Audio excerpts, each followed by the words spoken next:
অনেকটা সময় পরে অবশেষে PSC public service commission PSC মিসলেনিয়াসের ভ্যাকেন্সি আউট করলো। দেখো ভ্যাকেন্সিটা 2026-এর নয়, 2024-এ লেখা আছে অ্যাডভার্টাইজমেন্ট নাম্বার 13/2024। 2024-এর ভ্যাকেন্সি লেট হতে হতে আজকে 2026-এ ভ্যাকেন্সি আউট হয়েছে। আজকে ক্লাসের মধ্যে তোমাদেরকে জানাবো যে এই পিএসসি মিসলেনিয়াসের ভ্যাকেন্সির যোগ্যতা কি হবে, কোয়ালিফিকেশন কি চাই, পরীক্ষার প্যাটার্ন কি হবে, এজ কত থাকতে হবে এবং তোমরা কবে থেকে ফর্ম ফিল আপ করতে পারবে, পুরো ফুল ডিটেলস ভিডিওতে জানাবো। তো চলো শুরু করা যাক আজকের ভিডিও।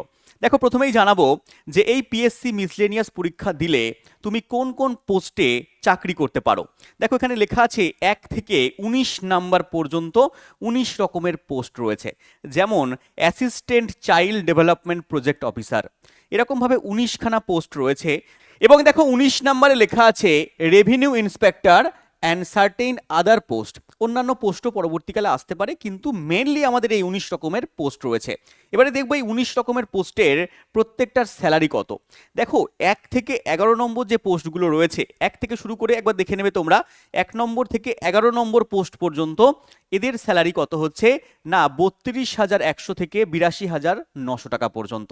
এবং বাদবাকি 12 থেকে 19 নাম্বার যে পোস্টগুলো রয়েছে, 12 নম্বর থেকে শুরু করে 19 নাম্বার পর্যন্ত পোস্টগুলোর স্যালারি হচ্ছে দেখো কত রয়েছে এখানে 28,900 থেকে 74,500 টাকা পর্যন্ত অ্যাজ পার রোপা 2019 2019-এর নিয়ম অনুযায়ী স্যালারি দেওয়া রয়েছে। এবার যখন পে স্কেল বাড়বে তখন হচ্ছে স্যালারি আবার আপডেট হবে, তখন আবার স্যালারি তোমাদের বাড়বে। এবারে স্যার বুঝলাম যে স্যালারি আমাদের এই রয়েছে, আমাদের কোয়ালিফিকেশন কি লাগবে। দেখো তুমি যে কোনো ইউনিভার্সিটি, যেগুলো রেকগনাইজ ইউনিভার্সিটি রয়েছে ওয়েস্ট বেঙ্গলের প্লাস তার বাইরেও অন্যান্য স্টেটের ক্ষেত্রেও হতে পারে, তুমি রেকগনাইজড ইউনিভার্সিটি থেকে যদি গ্র্যাজুয়েশন করে থাকো, ডিগ্রি করে থাকো, তাহলেই কিন্তু তুমি যোগ্য হবে পিএসসি মিসলেনিয়াস পরীক্ষার জন্য। এবং তার সঙ্গে তোমাকে কতগুলো ভাষা জানতে হবে, যেমন এখানে বাংলা ভাষা তোমাকে জানতেই হবে। বাংলা ভাষা যদি না জানো তাহলে কিন্তু পিএসসি মিসলেনিয়াসের জন্য তুমি যোগ্য হবে না। তাহলে বাংলা ভাষার জন্য তোমাকে টেস্ট করা হবে, এখানে কি কি প্রসেসে পরীক্ষা হবে সেগুলো তোমাদেরকে জানাবো। তার আগে বলি এই যে অ্যাডভার্টাইজমেন্ট নাম্বার 13/2024 রয়েছে, এখানে 3টে স্টেজে পরীক্ষা হবে। প্রথমে পরীক্ষা হবে প্রিলিমিনারি এক্সামিনেশন, এটা পুরোপুরি অবজেক্টিভ টাইপ, মানে এমসিকিউ লেভেলের পরীক্ষা কিন্তু হবে। এবং এই পরীক্ষার নাম্বার থাকবে 200 নাম্বারে তোমাদের পরীক্ষা হবে। কি কি সাবজেক্টে পরীক্ষা হবে তার মধ্যে আসছি। তাহলে প্রথম স্টেজের পরীক্ষা হচ্ছে প্রিলিমিনারি পরীক্ষা, যেটা 200 নাম্বারের হচ্ছে অবজেক্টিভ টাইপ। তারপরে আমাদের সেকেন্ড স্টেজ রয়েছে, সেকেন্ড স্টেজ আসবে আমাদের ফাইনাল এক্সামিনেশন, এখানে আমাদের 450 নাম্বার পরীক্ষা হবে। এবং তারপরে আসবে পার্সোনালিটি টেস্ট, মানে ইন্টারভিউ হবে 100 নাম্বারের। তাহলে এটা আসছে আমাদের 450 নাম্বার এবং পার্সোনালিটি টেস্ট ইন্টারভিউ থাকবে 100 নাম্বার। কিন্তু মনে রাখতে হবে তোমাদের এই প্রিলিমিনারি যে পরীক্ষাটা রয়েছে 200 নাম্বারের, এই 200 নাম্বার কিন্তু যোগ হবে না, এটা একমাত্র কোয়ালিফাইং মার্কস। এই প্রিলিমিনারি পরীক্ষা তুমি যদি পাস করতে পারো তাহলেই তুমি মেন্স পরীক্ষা দিতে পারবে, ইন্টারভিউ দিতে পারবে। এই ইন্টারভিউ এবং এই মেন্স পরীক্ষার নাম্বার দিয়েই তোমার মেরিট তৈরি হবে, কিন্তু প্রিলিমিনারি পরীক্ষা তোমাকে পাস করতে হবে। তাহলে এতদূর আমার ক্লিয়ার হলো। এই যে প্রিলিমিনারি পরীক্ষা রয়েছে 200 নাম্বারের, এই 200 নাম্বারের মধ্যে কি 200খানা কোশ্চেন আসবে? না, 200টা কোশ্চেন আসবে না। এখানে 100খানা এমসিকিউ মাল্টিপল চয়েস কোশ্চেন থাকবে 100খানা। স্যার 100খানার মধ্যে 75খানা থাকবে জেনারেল স্টাডিজ থেকে, প্রত্যেকটা প্রশ্নের নাম্বার থাকবে 2 করে।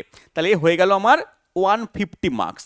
এবং অ্যারিথমেটিক মানে গণিত মানে হচ্ছে ম্যাথমেটিক্স থেকে থাকবে 50 নাম্বার, তার মানে 25টা কোশ্চেন থাকবে। তাহলে আমাদের জেনারেল স্টাডিজ থেকে থাকবে 75টা কোশ্চেন 150 নাম্বার, এবং ম্যাথ থেকে 25টা কোশ্চেন থাকবে 50 নাম্বার। এই 200 নাম্বারের পরীক্ষায় আমরা যদি কোয়ালিফাই করি তাহলেই আমরা পরের স্টেজে যেতে পারবো। এবার কথা হচ্ছে স্যার আমরা প্রিপারেশন করব কিভাবে। যদি তোমরা প্রিপারেশন করতে চাও, পুরো ডিটেলসে প্রিপারেশন করতে চাও, তাহলে চলে যেতে পারো আমাদের ইও স্টাডি অ্যাপের মধ্যে। কারণ ইও স্টাডি অ্যাপের মধ্যে তোমাদের জন্য আমরা শুরু করেছি নতুন ব্যাচ, নতুন পিএসসি ব্যাচ তোমরা দেখতে পাবে। পিএসসি মিসলেনিয়াসের ব্যাচ কিন্তু রয়েছে ইও স্টাডি অ্যাপের মধ্যে। স্যার ইও স্টাডি অ্যাপ কোথায় পাবো? ইও স্টাডি অ্যাপ তোমরা গুগল প্লে স্টোর থেকে বা কমেন্ট বক্সের লিঙ্ক রয়েছে সেখান থেকে ডাউনলোড করে নাও।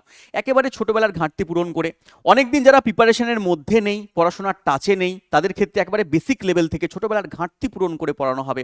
যারা প্রিপারেশন করছো অলরেডি, স্যার আমরা রেলওয়ের প্রিপারেশন করছি, আমরা এসএসসির প্রিপারেশন করছি, তাদের ক্ষেত্রেও বলবো পিএসসির প্যাটার্ন একটু অন্য টাইপের হয়। এদের আগেরবার যারা পরীক্ষা দিয়েছে ওখান থেকে প্রচুর ছেলেপিলে পাশ করেছে। ফাইনাল এখনো মেরিট লিস্ট আসেনি আমাদের, কিন্তু পরীক্ষা অনেকে ভালো দিয়েছে, মেরিট লিস্ট আসলে তাদের নামও আসবে। তাহলে পিএসসি পরীক্ষার জন্য আলাদাভাবে স্ট্র্যাটেজি ইউজ করে প্রিপারেশন করার জন্য আমাদের ইও স্টাডি অ্যাপ তুমি যুক্ত হতে পারো। ইও স্টাডি অ্যাপে একটা স্যার ম্যাডাম পড়ান না, ওখানে বিভিন্ন সাবজেক্টের জন্য আলাদা আলাদা ডেডিকেটেড স্যার ম্যাডাম রয়েছে। যেমন আমি ওখানে সায়েন্স পড়াবো তোমাকে, ম্যাডাম রয়েছেন ইতিহাস ভূগোল পড়াবেন, আমাদের রঞ্জিত স্যার রয়েছেন ওখানে ইকোনমিক্স পড়াবেন, আমাদের কারেন্ট অ্যাফেয়ার্স পড়াবেন, আমাদের বিদেশ স্যার রয়েছেন ওখানে পলিটি পড়াবেন, আমাদের ম্যাথ পড়াবেন সুজন স্যার। তো এই প্রত্যেকটা সাবজেক্ট আলাদা আলাদা স্যার ম্যাডাম তোমাকে পড়াবেন এবং বেসিক লেভেল থেকে পড়াবেন, একেবারে ছোটবেলার ঘাটতি পূরণ করে তোমাকে পড়ানো হবে। এবং তারপরে প্রত্যেকটা চ্যাপ্টার শেষে সেই চ্যাপ্টারের উপরে প্রিভিয়াস ইয়ারের কোশ্চেন করানো হবে। এছাড়াও যখন তোমার সিলেবাস কমপ্লিট হয়ে যাবে তুমি এখান থেকে মক দিতে পারবে। আর প্রত্যেকটা ক্লাস আমাদের লাইভে হবে, তোমরা লাইভে ক্লাস দেখতে পারবে। আর সেই ক্লাসগুলো কিন্তু আবার রেকর্ডের আকারে তোমাদের কাছে থাকবে যতদিন পর্যন্ত কোর্সে তোমার ভ্যালিডিটি রয়েছে। তুমি যতবার খুশি সেই ক্লাসগুলো কিন্তু দেখতে পারবে। আর সবচেয়ে বড় কথা, সেই ক্লাসের পিডিএফও পেয়ে যাবে। আর যদি ক্লাস থেকে কোনো ডাউট থাকে তাহলে তোমার ডাউট সলভে আমাদের একজন টিচার বসে আছে, 24 ঘন্টার মধ্যে তুমি কোনো ডাউট পাঠালে সেই ডাউটের অ্যান্সার কিন্তু তোমাকে দিয়ে দেবে। তো এতগুলো সুযোগ সুবিধা তুমি পাচ্ছ আমাদের ইও স্টাডি অ্যাপের মধ্যে। তুমি ইও স্টাডি অ্যাপকে ডাউনলোড করে নাও এবং আমাদের পিএসসি নতুন যে ব্যাচ রয়েছে সেখানে কিন্তু তুমি যুক্ত হতে পারো। প্রিলিমিনারি ব্যাচ প্রথম শুরু হচ্ছে, আগে প্রিলিমিনারি পরীক্ষা পাস করো, তারপরে আমরা পরের স্টেজের দিকে যাব। এরপরেও যদি কোনো তোমাদের অসুবিধা থাকে, কোনো জিজ্ঞাসা থাকে, তাহলে তোমার কন্ট্যাক্ট নাম্বার দেওয়া আছে স্ক্রিনে, এই কন্ট্যাক্ট নাম্বারে তুমি কল করে নেবে, আমাদের টেকনিক্যাল টিম তোমাকে সাহায্য করবে। এবার চলে আসি, স্যার আমরা কবে থেকে ফর্ম ফিল আপ করতে পারবো বা আমাদের বয়স কত হতে হবে ফর্ম ফিল আপের জন্য? দেখো, যেহেতু 2024-এ এটা আসার কথা ছিল নোটিফিকেশন, কিন্তু 2024-এ আসেনি, কিন্তু গভর্নমেন্ট তাও তোমাদের কি করেছে না, 1/1/2024-কে ধরে তোমাদের বয়স যদি 39 বছরের কম হয় বা 20 বছরের বেশি হয় তাহলে তোমরা ফর্ম ফিল আপ করতে পারবে। তাহলে এই 1/1/2024 ডেট অনুযায়ী তোমাদের বয়স 20 বছরের বেশি হতে হবে, 39 বছরের কম হতে হবে। মানে তোমাদের ডেট অফ বার্থ 1985, 2/1/1985-র পরে হতে হবে, আর 1/1/2004-এর আগে হতে হবে। তাহলে তোমরা ফর্ম ফিল আপ করতে পারবে। এবং তোমরা জানো, তোমরা যদি এসসি ক্যান্ডিডেট হও তাহলে তোমরা কিন্তু 5 বছরের ছাড় পেয়ে যাবে। মানে 39 আর 5 44 বছর পর্যন্ত তোমরা পরীক্ষা দিতে পারবে। আর যদি তোমরা ওবিসি ক্যান্ডিডেট হও, ওবিসি সার্টিফিকেট তোমাদের থাকে, তাহলে তোমরা 3 বছরের কিন্তু ছাড় পেয়ে যাবে। তাহলে ওবিসিদের ক্ষেত্রে 3 বছর, এসসি এসটিদের ক্ষেত্রে 5 বছরের ছাড় পেয়ে যাবে। এছাড়া মনে রাখবে যে মাধ্যমিক বা ইকুইভ্যালেন্ট সার্টিফিকেটে যে তোমার বয়স দেওয়া আছে সেই বয়সটা কিন্তু গ্রাহ্য হবে, মানে সেই সার্টিফিকেটটা তোমাকে দিতে হবে। চলে এসো স্যার, কবে থেকে ফর্ম ফিল আপ করতে হবে আমাদের? দেখো, ফর্ম ফিল আপের ডেট শুরু হচ্ছে 30/4/2026, মানে 30শে এপ্রিল থেকে শুরু হচ্ছে ফর্ম ফিল আপ এবং চলবে কতদিন পর্যন্ত? চলবে হচ্ছে 20/5/2026, মানে 20 মে পর্যন্ত ফর্ম ফিল আপ হবে। আমি তোমাদেরকে বলবো অন্তত 5 দিন আগে, মানে 20 তারিখ ফর্ম ফিল আপ শেষ হচ্ছে, তোমার 5 দিন আগে 15 তারিখের মধ্যে তুমি চেষ্টা করবে ফর্ম ফিল আপ করে নেওয়ার। কারণ যত লাস্টের দিকে যায় দেখা যায় যে সার্ভার ডাউন হয়ে যায়, ওয়েবসাইটে ঠিকমতো কাজ করে না। তো 5 দিন আগে চেষ্টা করবে যে ফর্ম ফিল আপ করে নেওয়ার। স্যার কোথা থেকে ফর্ম ফিল আপ করবো?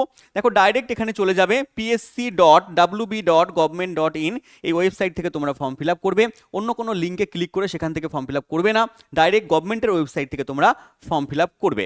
এবং মনে রাখবে এই যে ডেটটা রয়েছে নিচে দেওয়া 22/5/2026 থেকে 28/5/2026, এই ডেটের মধ্যে তোমরা মডিফিকেশন করতে পারো। মানে কোথাও যদি ভুল হয় তাহলে পরে সেই ভুল ভ্রান্তিগুলো তোমরা ঠিক করতে পারো 22 থেকে 28 তারিখের মধ্যে। কিন্তু আমি বলবো ভালো করে আগে জেনে শুনে দেখে নিয়ে তারপরে তোমরা ফর্ম ফিল আপ করবে। এবার চলে আসো, স্যার কত টাকা আমাদের দিতে হবে? দেখো, ফর্ম ফিল আপ করার জন্য 160 টাকা ধার্য করা হয়েছে গভর্নমেন্টের তরফ থেকে। তো 160 টাকা তোমাদেরকে দিতে হবে। তারপরে সার্ভিস চার্জ, যদি তোমরা গুগল পে ফোনপে সব ইউজ করো সেখানে কিছু সার্ভিস চার্জ কাটে, তো সেই সার্ভিস চার্জটা তোমাকে দিতে হবে। আর যদি তোমরা এসসি এসটি ক্যান্ডিডেট হও বা পিডাব্লিউ ক্যান্ডিডেট হও তাহলে পারে তোমাদেরকে কোনো টাকা পয়সা দিতে হবে না। যদি তোমরা এসসি এসটি বা পিডাব্লিউ ক্যান্ডিডেট হচ্ছে তাহলে তোমাদের টাকা পয়সা দিতে হবে না। বাদ বাকি ওবিসিদের ক্ষেত্রে লাগবে, জেনারেলদের ক্ষেত্রে লাগবে কত বাবা? 160 টাকা। ইডাব্লিউএস এর ক্ষেত্রেও কিন্তু লাগবে। এবার চলে আসি যে স্যার 200 নাম্বারের যে পরীক্ষা, সেই 200 নাম্বারের পরীক্ষার মধ্যে তোমাদেরকে বললামই যে জেনারেল স্টাডিজ থেকে 150 নাম্বার থাকবে আর 50 নাম্বার থাকবে আমাদের অ্যারিথমেটিক থেকে। এটা হচ্ছে ফার্স্ট পার্ট, যেটা প্রিলিমিনারি পরীক্ষা আমরা বলছি। এই পরীক্ষায় পাশ করলে তারপরে তুমি মেন্স দিতে পারবে। যদি তোমরা পাশ না করো তাহলে তোমরা মেন্স দিতে পারবে না। তাহলে কিন্তু এর নাম্বার তোমাদের যোগ হবে না, কিন্তু এর নাম্বার তোমাদের পরের স্টেজে গিয়ে যোগ হবে না।